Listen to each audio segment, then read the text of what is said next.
देखिए, कल मैंने आपको इस चैप्टर की शुरुआत कराई थी गोली पृष्ठों से प्रकाश का परावर्तन। कल मैंने आपको प्रकाश की परिभाषा, प्रकाश का परावर्तन, परावर्तन के दो नियम और दर्पण, समतल दर्पण, गोली दर्पण और उत्तल अवतल दर्पण में मैंने अंतर बताया। अब चलिए हम देखते हैं दर्पण संबंध कुछ परिभाषाएं, डेफिनेशन। तो ये थोड़ी जरूरी है। तो सबसे पहले ध्रुव। देखिए, ये मैंने जैसे ये ध्रुव बना, ये कोई मैंने दर्पण बनाया, ये है अवतल दर्पण। अवतल दर्पण है, ये अवतल दर्पण ऐसे, ये कटा हुआ भाग है, यहाँ पे पॉलिश हो रही है बाहर की ओर, ठीक है।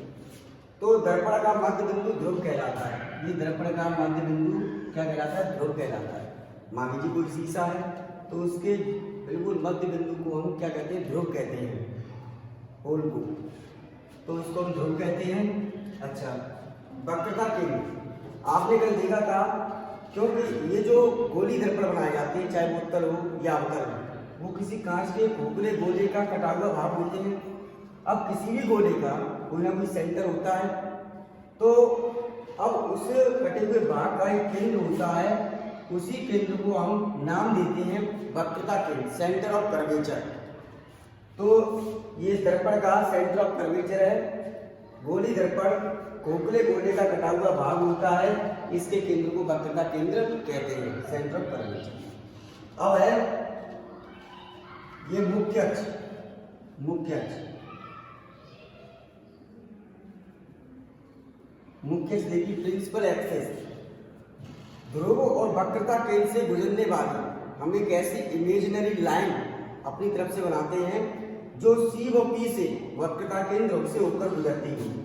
तो इस रेखा को हम मुख्य अक्ष कहते हैं। हम अक्सर कर प्रश्न में इसी मुख्य अक्ष पर रखते हैं, प्रतिबिंब इसी मुख्य अक्ष पर सटे हुए होते हैं। तो ये एक काल्पनिक रेखा है जिसे मुख्य अक्ष नाम देते हैं। आप इसे अगर ऐसी कोई लाइन बनाई जाए तो इसे मुख्य अक्ष नाम समझना। ये वक्रता केंद्र से होकर जा तो रही है, लेकिन ये मुख्य अक्ष नहीं कह रही है।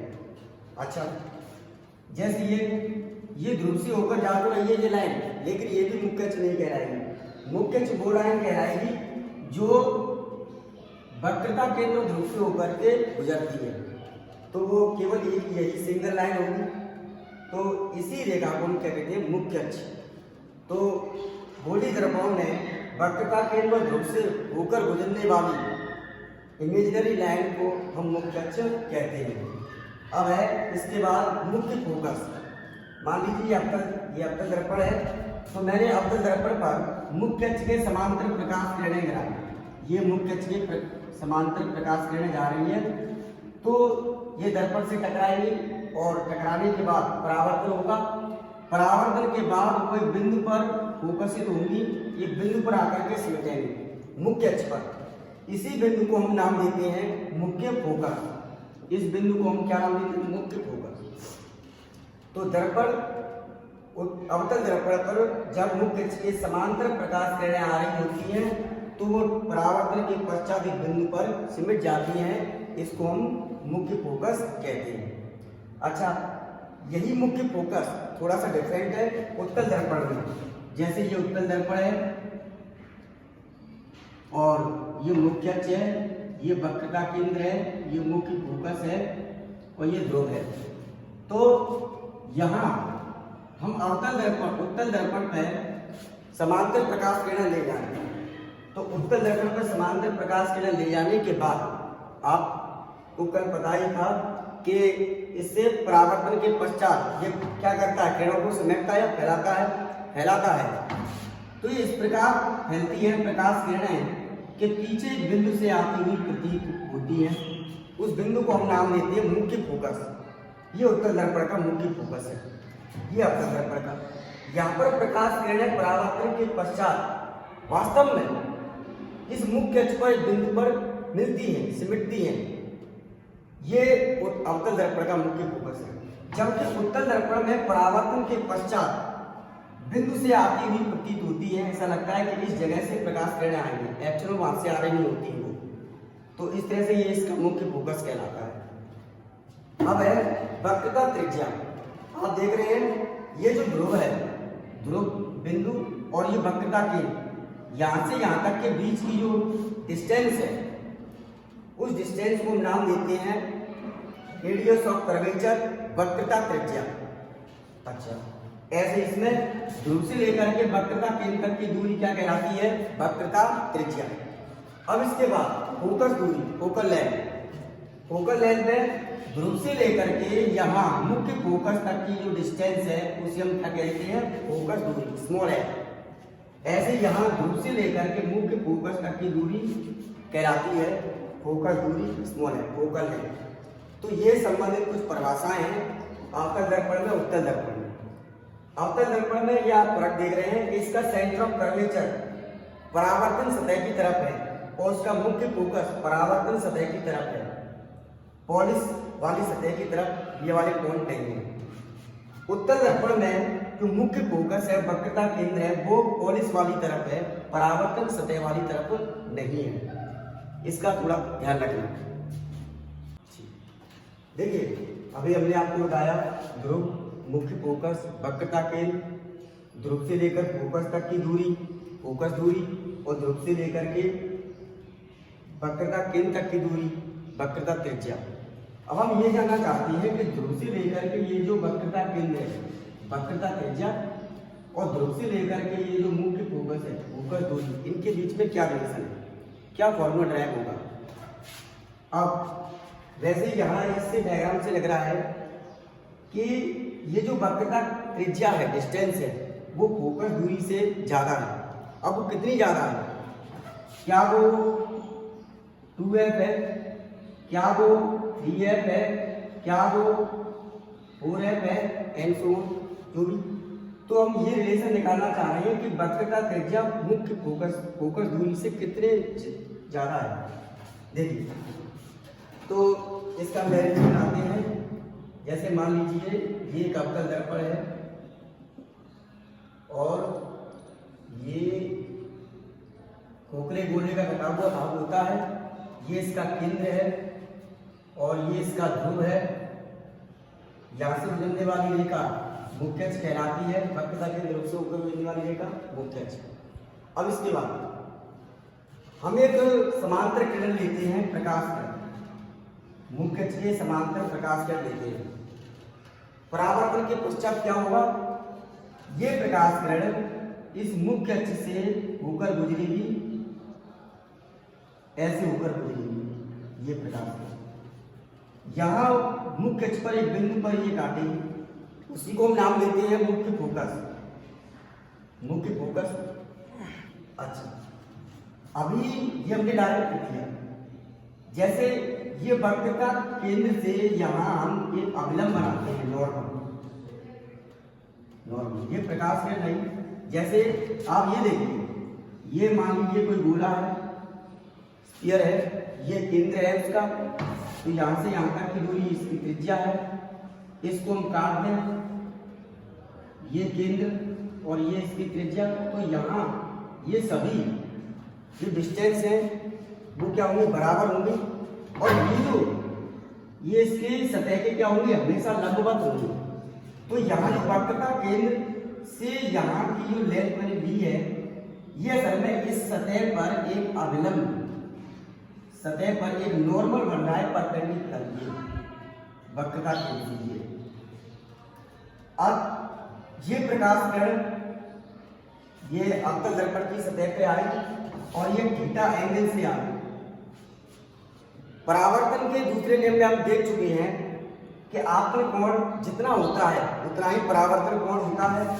तो ये अभिलंब है और ये आपतन कोण थीटा है, तो ये परावर्तन कोण भी क्या होगा? थीटा ही होगा। ठीक है। इसके बाद अब हम ये देखते हैं कि ये जो वक्रता केंद्र है, यहां से ये एंगल कितना होना चाहिए?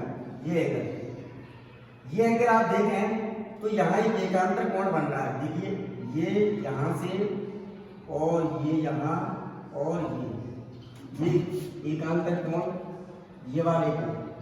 तो ये कोण जितना होगा वही कोण ये होगा, अर्थात ये कोण जितना होगा वही कोण ये होगा। ठीक है, दोनों एंगल बराबर है। या ऐसे भी समझ सकते हैं कि ये समांतर किरणें हैं और ऐसे एक तिरछी रेखा बनाई गई, तो ये कोण और ये कोण समान होंगे, दोनों ही कोण आप देख रहे हैं। तो ये समांतर कट गई, अवलंब से ये अपने आप में कोण थीटा बनाया। अब ये एंगल थीटा है तो एकांतर कोण के हिसाब से ये एंगल थीटा है। अच्छा, फिर आप ये देखते हैं कि ये जो मान लीजिए ये बिंदु है M और ये बिंदु है P, ठीक है। इसके बाद ये एंगल कितना होना चाहिए? ये एंगल यहां भी आप देखें, ये और ये और ये angle theta plus theta 2 theta है, तो एकांतर कोण के हिसाब से ये एंगल क्या होना चाहिए? 2 थीटा। तो ये एंगल, तो एकांतर कोण के हिसाब से ये वाला एंगल इस वाले एंगल के बराबर है और ये वाला एंगल इन दोनों के बराबर है 2 थीटा। अब मैं एक नॉर्मल बनाता हूं, ये यहां से परपेंडिकुलर खींचता हूं यहां से M से, और इस बिंदु को मैं नाम देता हूं N, ठीक है।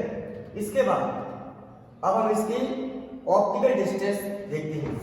ध्रुव से लेकर के यहां तक की डिस्टेंस को नाम क्या देते हैं? फोकल लेंथ, फोकस दूरी। ध्रुव से लेकर के यहां तक की डिस्टेंस वक्रता त्रिज्या। हमें इन्हीं में रिलेशन निकालना है, फोकस दूरी वक्रता त्रिज्या में क्या संबंध है इनमें से। तो अब देखते हैं, देखिए यहां आप देख रहे हैं इस त्रिभुज को देखिए, M C M और N, C M N, ये त्रिभुज बन रहा है टाइप C M N में, C M N में हम इसका टेंजेंट लेंगे। हमें मतलब किससे है? हमें इसमें और इसमें रिलेशन निकालना है, तो इसलिए हम ये वाली भुजा और ये वाली भुजा को हम लेना चाहते हैं। तो थीटा के सामने की भुजा लंब होती है, तो ये गढ़ है, ये आधार है, तो हमें कौन सा लेना चाहिए? साइन लेना चाहिए, कॉस लेना चाहिए, टेन लेना चाहिए? हमें लेना चाहिए टेन, लंब बटे आधार। तो इसलिए यहां tan theta is equal mn बटे cn। थोड़ा याद रखिए, अभी हम इसकी ज्योमेट्रिकल डिस्टेंस ले रहे हैं, ऑप्टिकल डिस्टेंस नहीं ले रहे हैं। mn बटे cn कैसे? द्वारा देखें, टेन थीटा बराबर लंब बटे आधा mn बटे cn। इसके बाद अब हम इस एंगल, ये है इक्वेशन फर्स्ट। इसके बाद इसको देखें, ये FMP, ये एक और त्रिभुज है, तो त्रिभुज FMP में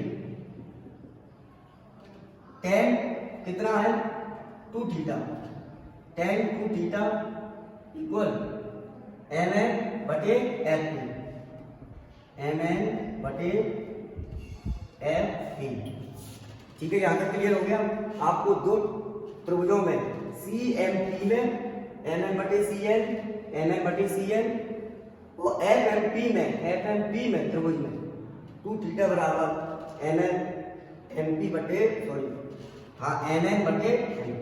अच्छा, ये जो n बिंदु मैंने जो लिया है वो बहुत क्लोज है P के, ये सुविधा के लिए लिया गया है और कुछ नहीं, सुविधा के लिए लिया है, क्योंकि इसमें थोड़ा झुकाव है, तो एक अब नॉर्मल बन जाए, इसके लिए हमने सुविधा के लिए mn को लिया है, तो mn बटे FP। अब छोटे कोणों के लिए, छोटे एंगल के लिए हम tan थीटा को थीटा मान सकते हैं, ठीक है। तो अब हम देखते हैं, ये क्वेश्चन सेकंड है, तो थीटा बराबर mn बटे cn, ठीक है। और इसमें देखिए आप 2 थीटा बराबर mn बटे FP, mn बटे cn, cn और fn, ठीक है। अब यहाँ पर ये जो 2 थीटा बराबर mn बटे fn है, यहाँ पर हम इस थीटा का मान ये वाला रख सकते हैं हम, तो 2 इंटू mn बटे cn इक्वल एम एन बटे एफ एन, ये F N M N cancel out हो जाएगा। इसके बाद क्रॉस मल्टीप्लाई कीजिए तो C N is equal to F N. अब देखिए आप सी एन डिस्टेंस कितना लिया गया है, क्योंकि ये इसके क्लोज है, पी मान सकते हैं, सी पी मान सकते हैं, तो ये कितना लिया गया है आर टू, एफ एन कितना लिया गया है एफ के बराबर 2f। तो आप देख रहे हैं आर का और एफ का रिलेशन जो आया है वो आर बराबर 2f आया है। इसका मतलब है, या ऐसे भी कह सकते हैं इज इक्वल आर बाई 2, या ऐसे भी कह सकते हैं R by F is equal to. तो यहां पर आपने ये समझा कि ये जो प्रकाश किरण आती है, समांतर प्रकाश किरण दर्पण से परावर्तन के पश्चात मुख्य अक्ष के सी व पी के ठीक बीच में से होकर के गुजरती है। इससे पता चलता है कि वक्र का त्रिज्या फोकस दूरी के दोगुने होती है, r = 2f या f = r/2 फोकस दूरी वक्र का त्रिज्या के आधी होती है। तो ये इसका ब्यौरा है।